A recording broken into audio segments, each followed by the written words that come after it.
is a freak off.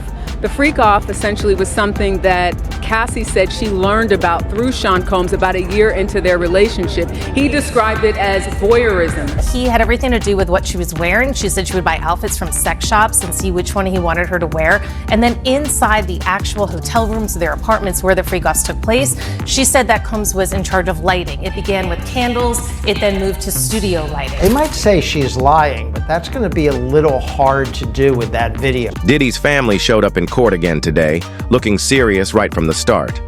But his twin daughters, Jessie and D'Lila, walked out later with their heads down, barely saying a word. His mother Janice and his sons, King. Nobody smiling. We need you to step to the side. Step to the side, please. You look bold. You smile. Why are you guys feeling? How do you feel today? Step to the side, please. Watch out, watch out. What's your butt? Big great. How can you bump it today? Congratulations at NYU check. Give us a little space. Give us a little space. Give us a little space. Golden Nation. Nice little smile. Nice. That's step to the side, please. You look like a great being, but it's great stuff. Yeah. Wait. Keep us a little space. Watch out. Give us a little space, please. All right, sorry about that. Give us a little space. Here. Oh, check it in here. Guys, oh. Boss down down. When you guys, back up. Back up. Push you like got a white was right out of here. It's possible tonight. Hey man, Sean, man, be good, bro. Okay. Charlie. King and Justin were there too. No one was smiling. Day 2 of Diddy's trial has just ended. And while prosecutors had a solid day, it wasn't a complete win. But the prosecution's star witness taking the stand, but it was more than that.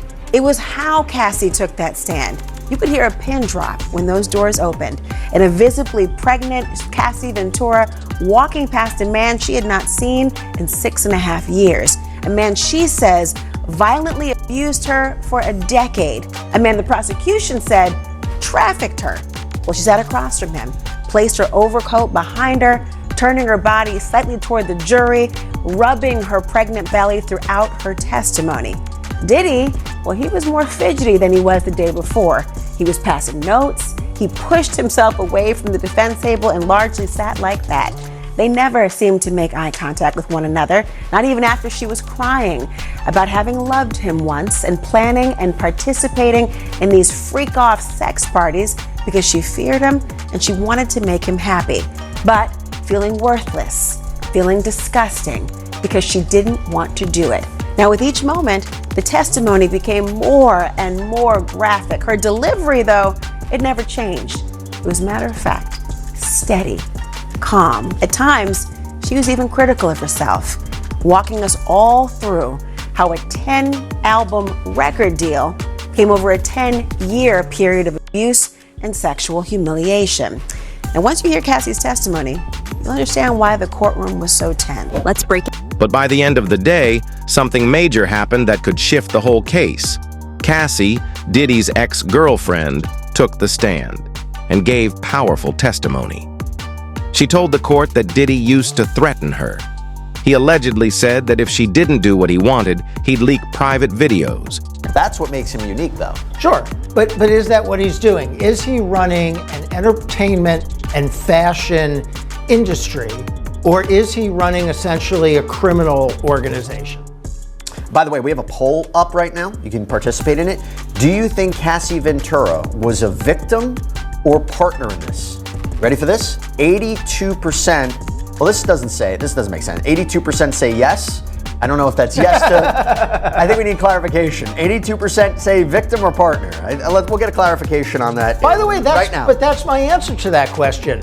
Oh, okay. 82% say victim. 82% say victim. Maybe based on we're reporting on the testimony right now. Yeah. I mean, I think she is a victim if the allegations are true, but also she is involved in some of the criminal act. I mean, she's getting those prostitutes, right? She's making payments to them, allegedly. She's having them come. So she's involved in some of the alleged criminal activity.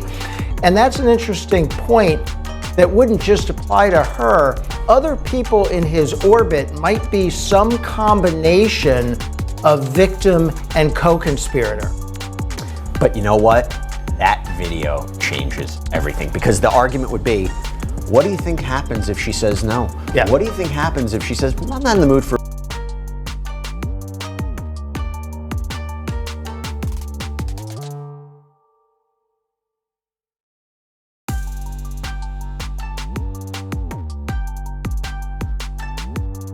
When they first started dating, I think she was 19 years old, so you're talking about a 17-year age difference. That's important. I think that's an important factor if you're talking about power and control, right? Yeah, absolutely. The fact that he's older and obviously has much more power anyway.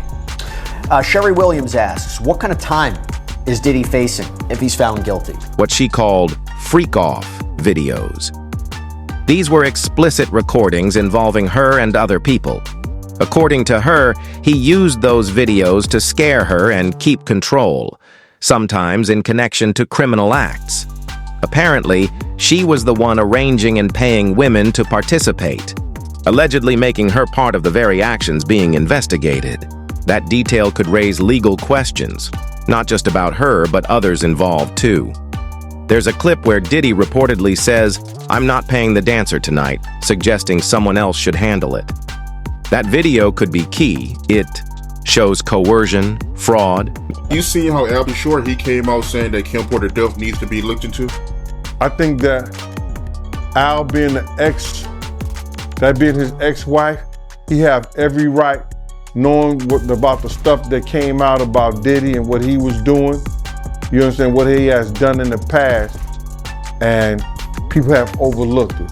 By him coming out and saying that he hoped that he could get her case reopened. There was a guy called John Paperwork, the Paperwork Party. They would put in an open petition to get Kim's case reopened.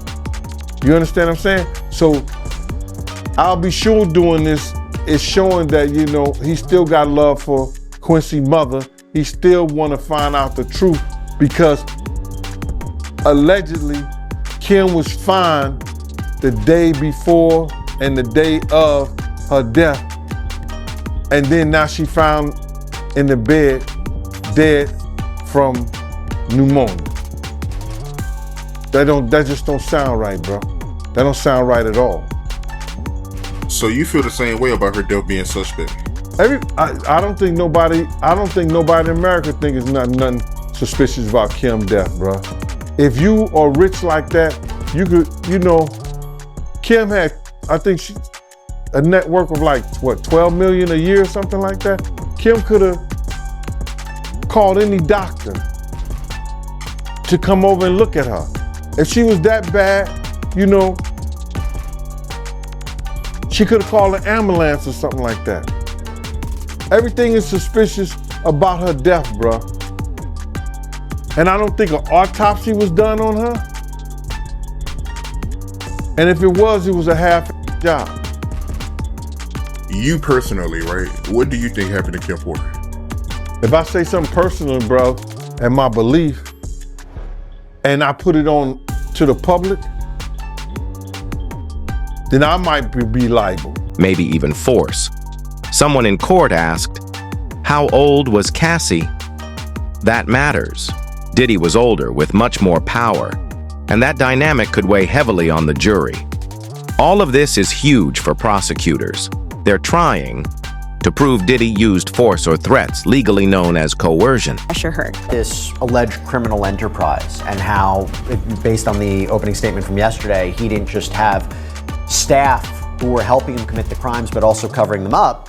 Just now, an update from court. Prosecutor asked Cassie Ventura, how would he keep tabs on you? To which she apparently responds, he didn't live far apart, we didn't live far apart. He'd send security to come find me, or a trusted assistant. Like who?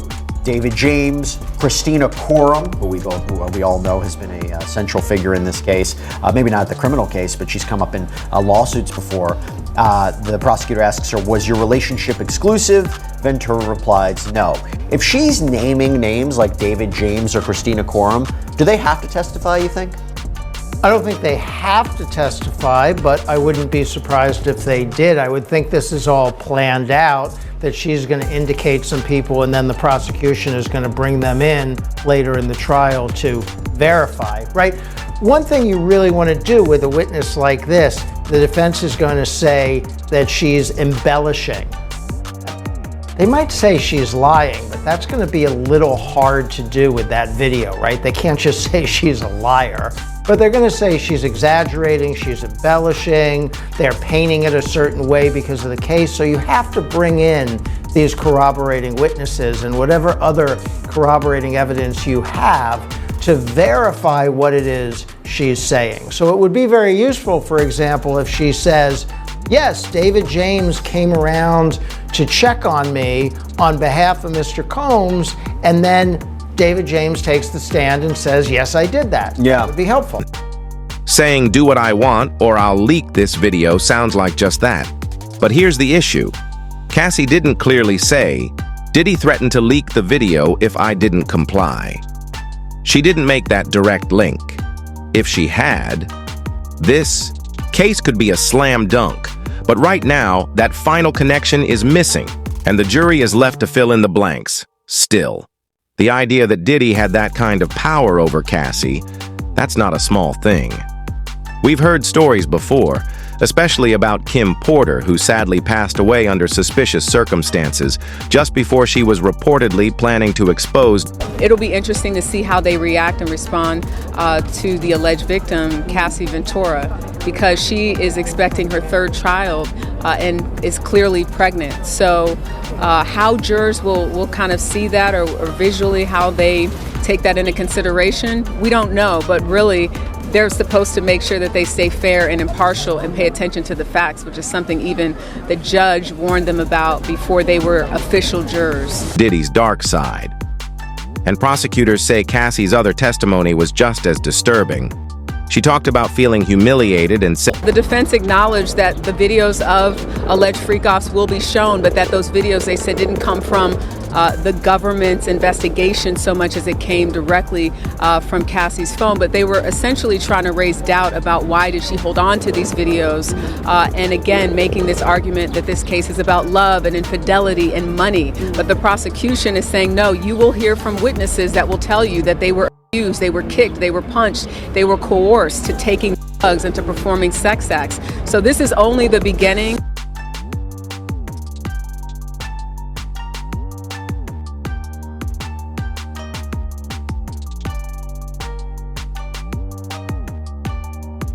People have seen that 2016 video of Sean Combs assaulting his then girlfriend, Cassie Ventura. And the defense said, listen, what you witnessed was wrong. It was inhumane. It was horrible. But that was domestic violence. And they said that is not criminal enterprise. That is not racketeering. But both sides sort of making those compelling arguments and opening statements that for the prosecution, that he is guilty, for the defense obviously saying that he's not guilty of these crimes that he's alleged to have committed. Said she never wanted to be part of those freak-offs.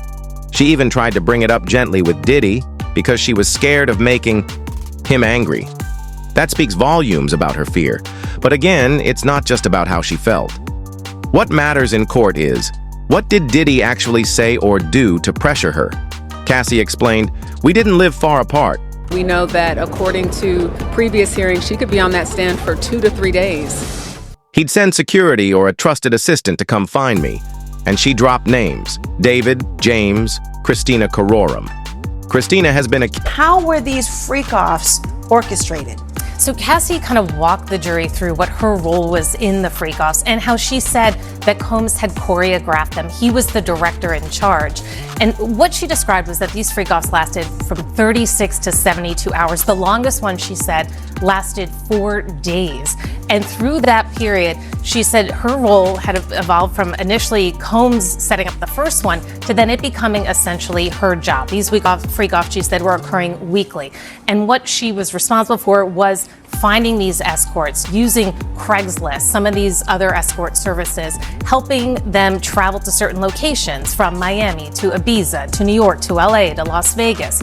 And that she worked with Combs's business travel people in order to move people around, saying that they would project that they were potential employers and getting them to move. But she said that he had everything to do with what she was wearing. She said she would buy outfits from sex shops and see which one he wanted her to wear. And then inside the actual hotel rooms, their apartments where the freak-offs took place, she said that Combs was in charge of lighting. It began with candles, it then moved to studio lighting, that he was directing how they moved from each action of each sexual act in these freak-offs, and even the amount of baby oil that they were wearing. She said that he wanted them to be glistening, and so he would often encourage them to put on more baby oil. And then part of that testimony, she said, was that she had engaged and used numerous, including ecstasy, GHB, ketamine, cocaine, marijuana, and the prosecution showed text messages where before a freak-off, she is texting Combs asking, which colored pill do I take from your Louis Vuitton med bag? And he directed her which one. Key figure in previous lawsuits. Now, even let's if talk not about in domestic this violence. Criminal case. Cassie said Diddy used to beat her badly. Then the prosecutor she once asked, had to hide in a hotel was for your a week relationship until her bruises exclusive? faded.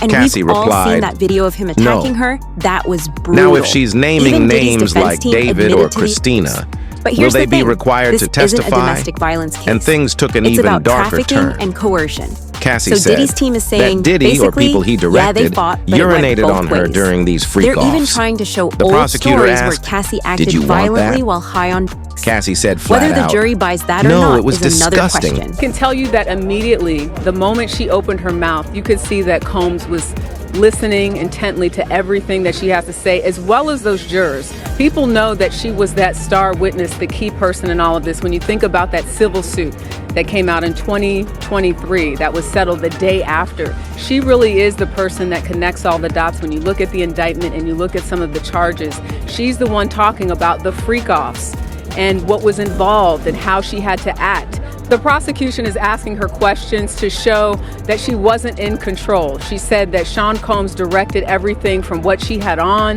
to the lighting in the room to how she was supposed to interact with the person that she was having sex with. And again, just to reiterate what is a freak-off, the freak-off essentially was something that Cassie said she learned about through Sean Combs about a year into their relationship. He described it as voyeurism, wanting to watch her have sex with someone else. And she said that she did it because she was 22, 21, she was young, she didn't know any better, and that she wanted to please Sean Combs.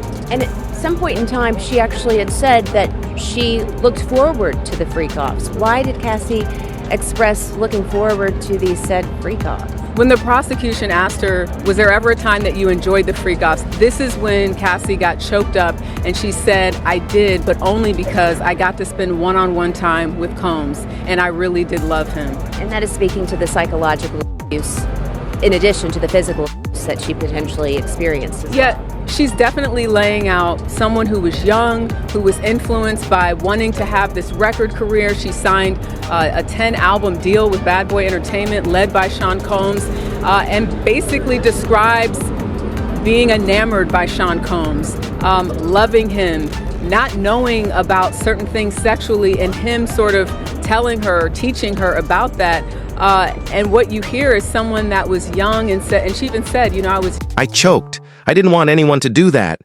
When asked why she didn't say no out loud, she said it was obvious she didn't want it. Here's where the defense might push back hard. They could say, did she clearly say no? Did he force her anyway? Because that's what the law focuses on, clear proof of threats or force. Cassie admitted she never clearly gave permission, but also didn't clearly say stop.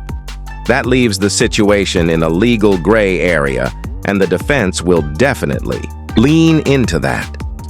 As the 38-year-old singer took the stand, be with someone in this music industry that was going to help her career, that cared about her, but quickly learned after the freak-offs that wasn't the case. And what I thought was also interesting is she said that after that first freak-off, she said she felt dirty. She didn't want to do it. And when she brought up the idea of having a conversation about the freak-offs in an email, which the jurors saw, she said she backpedaled in the email because Combs responded by saying, I know, you don't want to do it.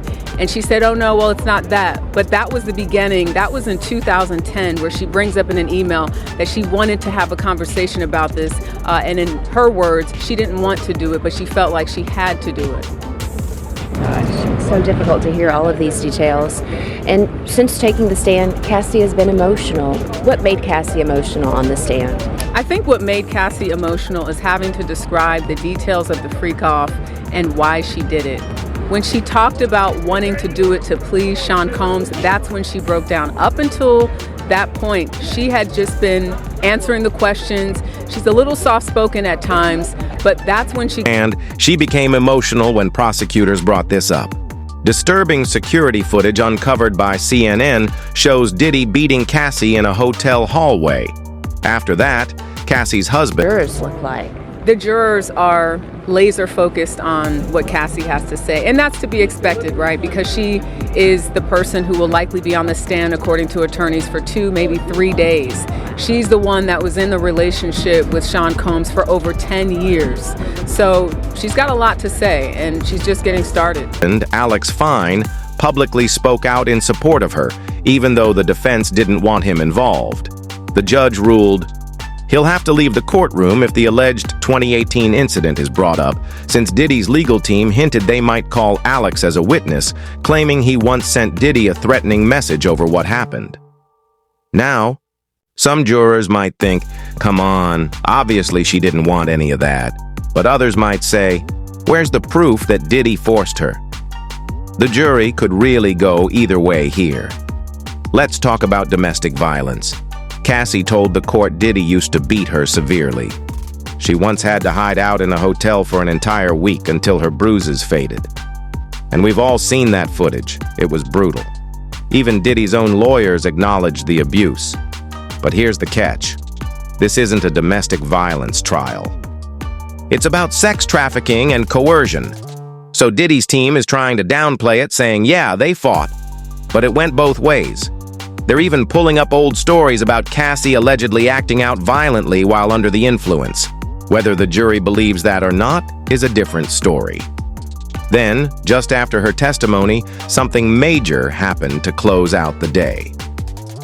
Cassie brought up the infamous 2016 incident at the Intercontinental Hotel, the one that went viral. She said she tried to leave a freak-off early that night because she had a big premiere coming up, but between sessions, Diddy hit her. She said she ran for the elevator, and he threw her to the ground. That one moment shook the courtroom and reminded everyone just how violent things had gotten. Now people are starting to see clear parallels between Cassie's allegations and the stories we've heard about Diddy's treatment of Kim Porter. In fact, Kim's name even came up in court on day 2. Cassie Ventura is now revealing more about her time with Sean Diddy Combs while testifying against him in his sex trafficking trial. The pregnant singer is currently expecting her 2nd child. Now pregnant with her 3rd child with husband Alex Fine, Cassie revealed something surprising to the jury. There was actually an overlap in her relationship with Diddy and the late Kim Porter. According to NBC News, Cassie testified that she and Diddy first became physically involved during a trip to Miami. It was only after they returned home that they began spending more time together. I don't really want to say what I really believe, brother, because, what I really believe is that they might got into a little spat, a little fight, something went down, and Puff did that play fighting stuff that he always do, and that pillow fighting stuff, and probably smothered her. But I wouldn't say that on the air. I wouldn't let people know that he probably smothered her to death, and because she had a bad cold or she felt some kind of way that she died doing them having that play fight with the pillow fights and everything and smothered her. But I'm not gonna say nothing like that on the program because I don't want to get myself in trouble. As far as saying that with him and say, oh, he said this and he said that. Nah, I'm just being facetious. I'm just being sarcastic that if, in those type of realms and those type of things, because I'm never gonna say that he probably smothered her to death. I wouldn't do that. You know what I mean? And then all of a sudden they rush to do the coroner come in and say, yo, she had she had pneumonia. She died of pneumonia. but nobody did no autopsy or nothing like that. Get out of here. Have her funeral, put her in a gold casket. It takes, what, 2 months to get those gold caskets? Had it within a week? Oh, you're a millionaire. I guess you can. You're a multi-millionaire. You can get it that quick. Then had somebody at the funeral home. Had a bodyguard at the funeral home watching the dead body for 24 hours up until the funeral.